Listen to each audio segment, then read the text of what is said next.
So start natin guys. Sabagay nawala na kanina itong ilaw. So, wala na. Sana mawala. Yan, wala. So problema sa guys, kapag pinipihit mo itong manibela sa left or sa right o kay sa left, pag sinagad mo ng ikot, lumalabas yung traction.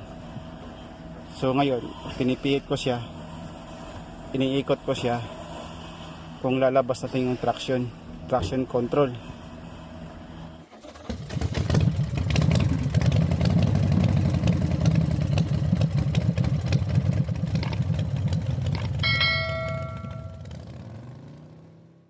Sa 2013 GMC pickup Sierra single cab.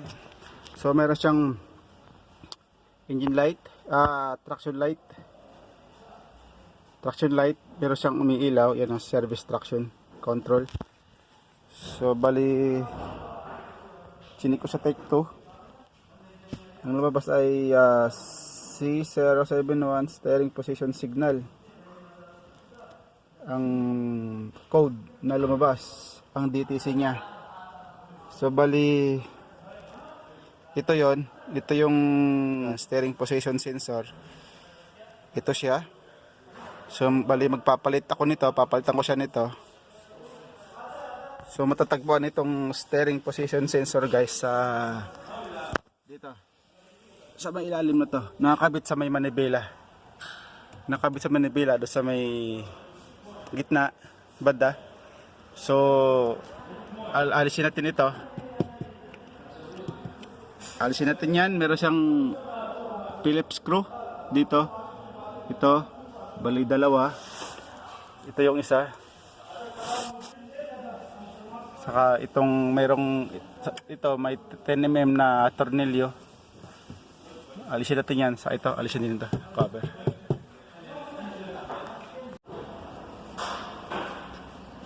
So guys, ating alisin itong ano.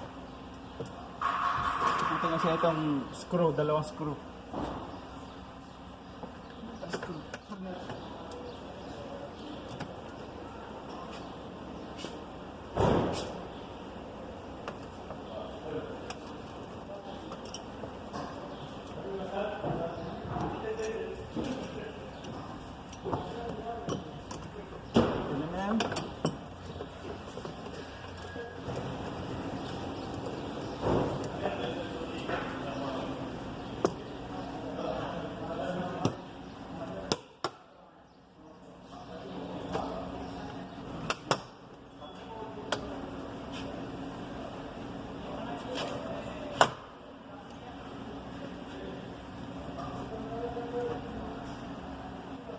So ito alisin din.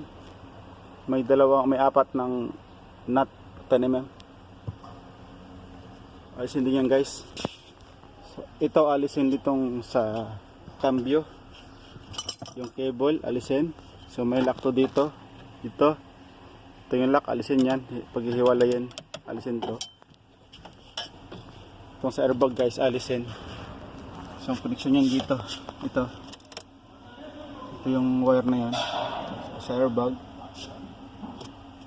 So baka ito rin alisin.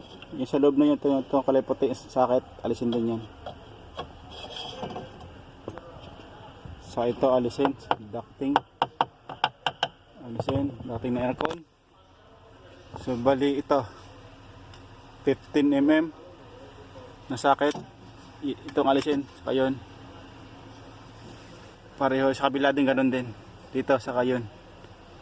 Yan ang alisin natin mamaya. Saka doon sa may puno. Saka ito dito. So ito alisin din. 15 saka 13. Alisin yan, bolt na yan. Para matanggal itong manibela. So ating talian muna guys para hindi dumikit itong steering wheel. Talian muna natin. Yan.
steering.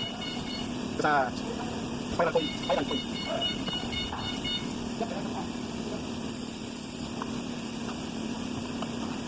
Yan.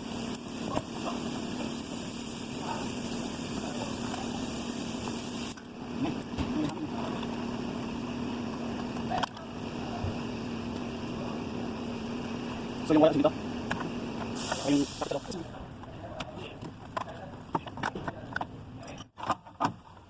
Dito may 15 saka 15 mm saka 13.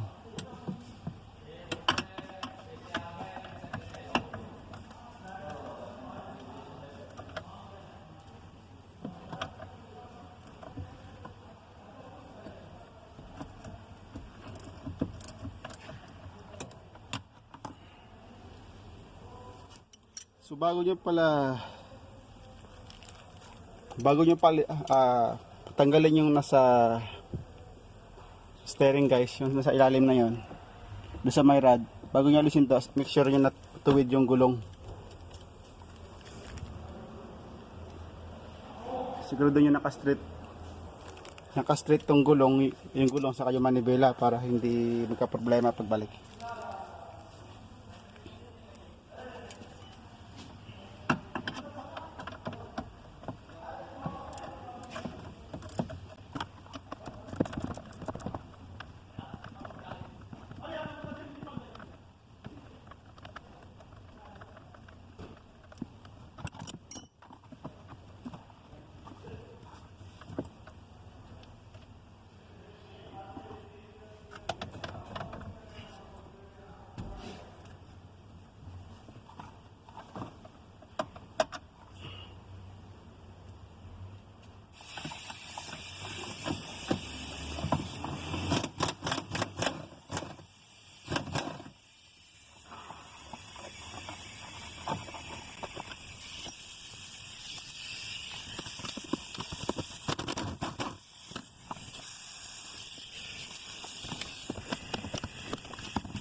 Tanggal na yung mga bolts.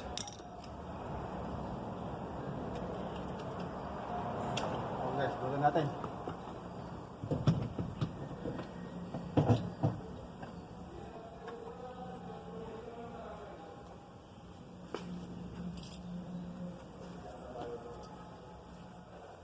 So yun guys, natanggal ko na. So huwag nyo makalimutang may washer pa to.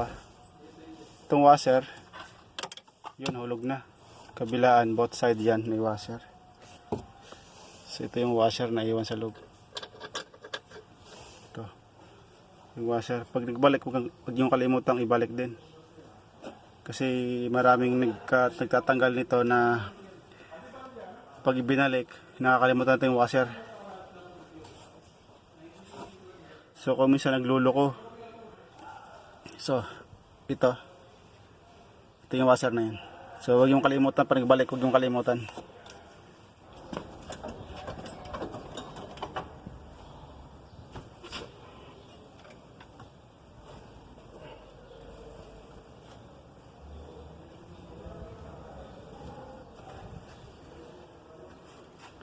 So ito guys yung sensor.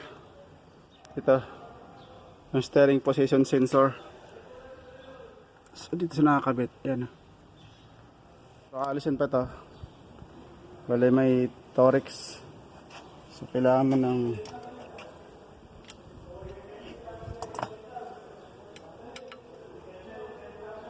may Torx bolt siya.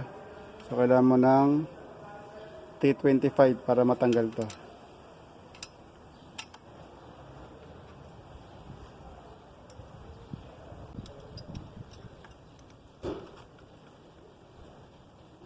Balik, tatlo na ito. Pag-bolt na ito.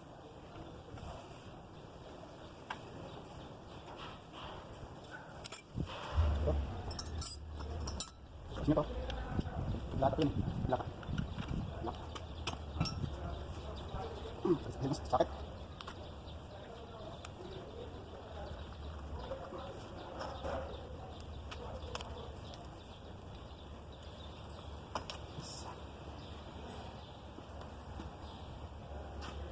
So ito guys, saka mapapansin nyo kung bakit sa may tusok. So bali may point yan eh, may tanda. Basta mayroon ko yung makita itong nakapintok, dalawa magkatapatan yan eh. Para ito yung guide kasi para hindi umikot tong gitna. Para hindi umikot to. Kaya kailangan patapat yung point yun doon. Tamang posisyon niya.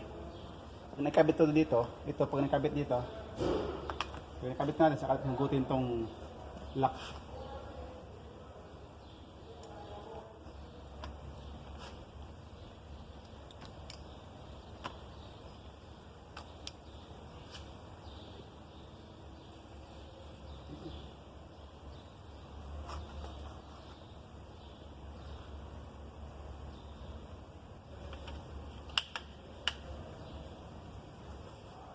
So ating balik na to.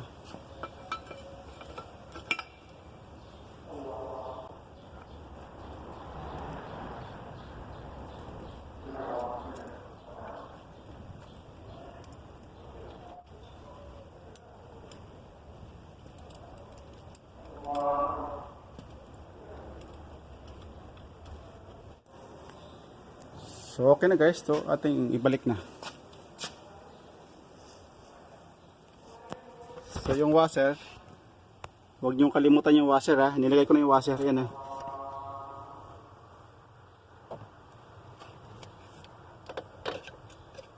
Yung washer, huwag niyong kalimutan. Ganyan ko ng grasa para di mahulog.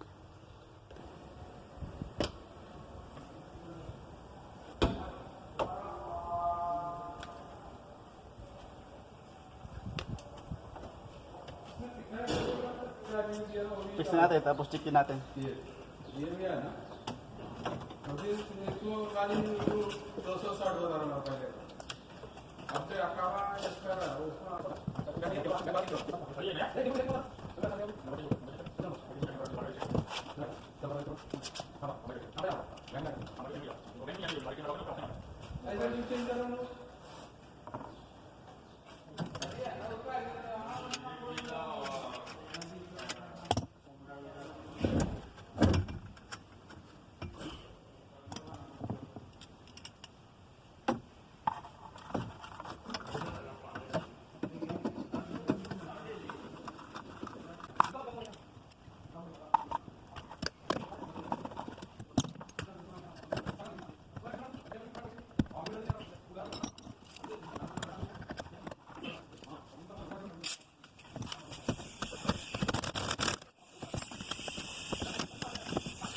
lang partner kasi medyo malapit. Sa baba na yun. Sa labong steering. Sa may prospect na.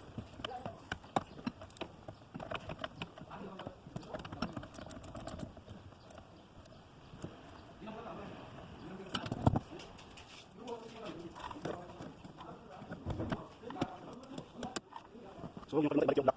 Ito. So yung wire.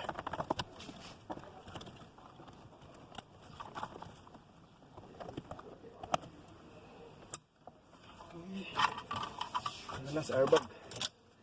Ito yung ano, papunta sa spiral coil ng sa airbag steering.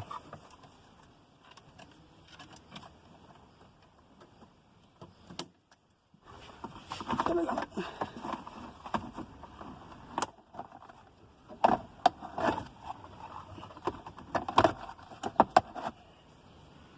Okay, balik tong cover.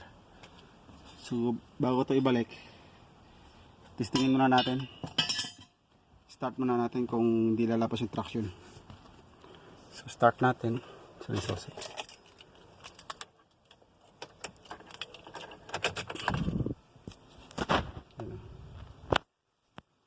Start natin. So start.